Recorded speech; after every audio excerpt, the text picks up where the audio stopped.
Here we go. Captain America throws his mighty shield, all those who chose to oppose his shield must yield. If he's led to a fight. And the duel is due. Or the due is duel. Welcome back, my fellow agents. It is I, your agent of animated awesome, X7, the host of Zenorama, the podcast of heroes and monsters. It is Monday, and that is a cartoon review day, cartoon series review day. Let's be specific. Today it's Captain America episode 7. Essentially, it's his fight with the Super Adaptoid. And if you don't know the Super Adaptoid, it was an android created by AIM that is able to absorb or recreate all of the Avengers' powers. Since Captain America is not super strong or anything, just as got a great metabolism due to the super soldier serum. I don't know what powers he's really recreating, but I suppose his reflexes and everything, although Cap says many times it's not. So, be that as it may, before we get too much further into this, let us please like, share, subscribe, and always ring that notification bell if you want to be notified for new content, and leave a comment. So today's episodes came from Tales of Suspense 82 through 84. It's a little different than what happens in the comic books, of course, because they only had 13 episodes of each hero to do. But those were published on October 17th, 1966. This episode was released on October 17th, 1966. I'm looking at the wrong place. Tales of Suspense 84 was released. I'm sorry, I was looking at the wrong page. No, it says September 8th, 1966. So they must have had some of these. This doesn't make any sense. Unless they got preview copies, which they might have. And that could explain some things. Be that as it may, let's get into this here. Got a couple of little song here to play while we're watching. Superpowered from the forehead to the toes. All right, a Marvel Comics animation presentation, and for the red, white, and blue. So this is the first third of it is called "Let the Past Be Gone," and then it was the Adaptoid, and then the Super Adaptoid. I really tried to find the title card for the Super Adaptoid because it's really a better title than "Let the Past Be Gone" because it tells you, what Cap's fighting. Anyway, he's relaxing in the Avengers mansion, reading his scrapbook, which obviously is just drawn in over the cell because that's not what any scrapbook I've ever seen looks like. But this is right out of there. There's all sorts of memories, the skull, and I don't know who that is, but yeah, it's all about Cap and Bucky. Still, no one figured out that really, in 1940, Cap was created before the U.S. entered World War II, and Bucky, if he was 14, he would have been by 45, 19, and an adult. They didn't quite put that together. I mean, so he would have enlisted himself. He wouldn't have been the camp mascot for a year at least. But I'm sure that the president probably knew who Bucky was. So even though he had the same name as his uncostumed, it's my issue. I'll deal with it. Jarvis is giving Cap his coffee, and this is an entrance into a secret room. I don't have these issues. The trade paperback I got stopped before this one, but we'll see it later on. Suddenly, a shot rings out. It wasn't a dark and stormy night, though. And it's Agent Axis that I was kind of under the impression that Roy Thomas created him, but now that I think about it a little more, he did not. But Agent Axis has a personality of 3 different men, one from each of the Axis countries, Japan, Italy, and Germany. And he was 3 times as strong as a normal person. He attacks Cap, or does he? Suddenly, Cap is hanging out with Bucky again. He looks a little crazy. Wah, wah, wah, wah. Then he's back as everything fades away. And he sees his old buddy, Sergeant Duffy. Then he's in war. And finally, he's passed out and Jarvis is lifting him easily. That's not Jarvis, it's the Adaptoid, who's just the Adaptoid at this point because he's just adapting Captain America's powers, or at least his physical abilities. Say that. Don't get me started on the Taskmaster and his photographic reflexes, because that's just nearly as dumb. I mean, yeah, it might be able to make you do the moves, but if you don't have the strength to do it, you're going to tear all your ligaments. So the let's see, yeah. And here's our picture of AIM, and this robot is bouncing up and down. I don't think it's going to move around too much on those scrawny legs. And here's our first look at AIM, as they looks like they're using a cosmic cube, doesn't it?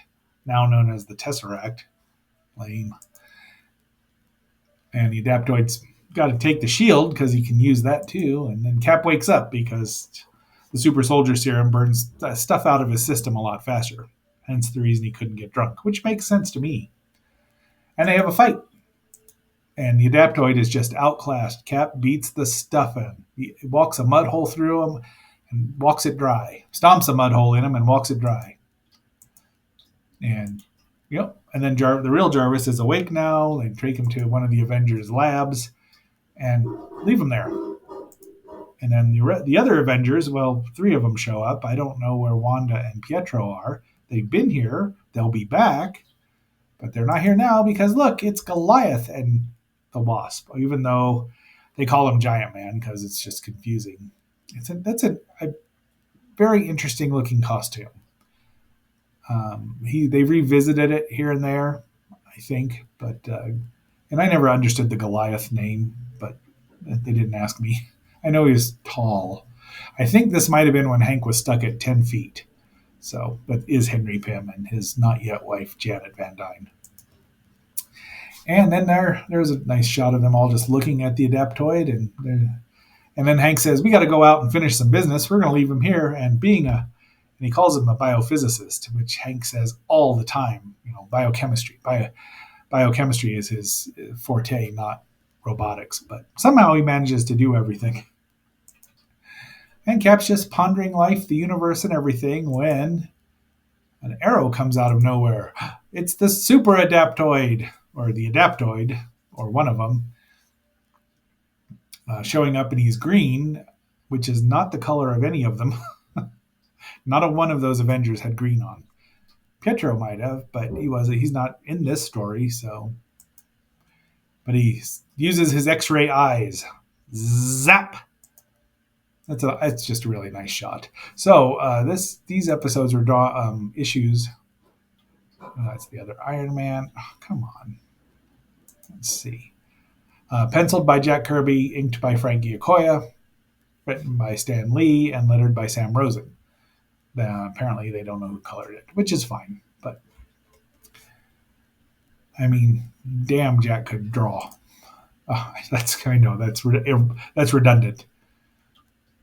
But so Cap figures out a way to get because the Adaptoid's tall now, as tall as Giant Man. If he's stuck at 10 feet, then he can only be 10 feet. But he crumples up the Wasp's wings, which I thought was unusual. I'd never seen them do that before. I've read several Adaptoid stories. Spoiler alert, he comes back, at least in the comic books. It looks like Cap's got a black eye there, doesn't it? He said he doesn't want to fall into the water, and that's his weakness, which is not true. That's not how you defeat the Adaptoid. So here, the Adaptoid, this is where that came from, some of these drawings. He thinks, in the comic book, he beats Captain America because he drops him into the ocean. And so then he decides he doesn't want to return to AIM because they'll destroy him, and he's likes being alive, which, he could have been a really cool character, unfortunately, and he only has a reason to betray, and now that Cap's dead, he doesn't know what to do. It's like Hakaider when he thought he destroyed Kikaider, well, it didn't have a purpose in life. At least the Adaptoid is thinking, I've got to, figure out what's going to happen. And, if he adapted a regular person, he probably would have been fine. I kind of feel sorry for him. But in the cartoon here, they're falling over the ocean, which Cap managed to survive by parasailing using his shield and landing right into the water next to a destroyer, so they'll pick him up. But the Adaptoid falls in and disintegrates into nothing. Now, in the comic book, he shows up again in the X-Men, like number 29 or something, and fights the Mimic, who has a similar power. All of this is very reminiscent of the JLA's deadly android Amazo, who could recreate their powers. But being Marvel, they gave him an interesting weakness, but it was not water. It was not water. And there's Cap coming up and saying, "I'm alive, I'm alive." Glub, glub, glub. So water being the weakness is just more than a bit silly, but it's all right. I mean, nobody cares. I mean, you wouldn't know if you hadn't read the comic books, and probably the majority of people watching these cartoons had not. Watch them change their very shape before your nose. And there's the Avengers Mansion. I did make a mistake earlier that when I said I'd never seen that Avengers Mansion in the last week's episode, it's right there in the comic book. Apparently they didn't quite decide on what it should look like, Stark's mansion, but eventually they did. And I can't imagine why anyone thought putting a superhero headquarters in the middle of a city was a good idea. I mean, sure, it gets them right there in the action if they need to be, but the Justice League had a cave out in the mountains somewhere, and then a satellite 22,333 feet or something in the sky, which, if you're going to attack someone, at least you're not going to hurt people. This, yeah. And they're wondering where Cap is. Yeah, I think Hank's stuck at his 10-foot tall possibility, where he was at that point in time, because he grown and shrunk too much, and then he got stuck. And then he whined about it a lot because he was a freak. Like, get over yourself. You don't look like the Hulk or the Thing. But to each his own. Anyway, and then finally Cap shows up, and he's looking a little forlorn, but Hawkeye says it takes a Captain America to beat a Captain America. And boy, how many times have we seen that since then? Yeah. So there you go. Produced by Gantry Lawrence, and there's a lot of pows and zips and zangs. The word balloon, the sound effects do a lot of heavy lifting here. But it's a good episode. I mean, you get some Avengers, you see Jarvis and the Super Adaptoid, who's probably still around as far as I know. Anyway, that's been our episode for today. And wait a minute, let's see. Do we have anything else to go over?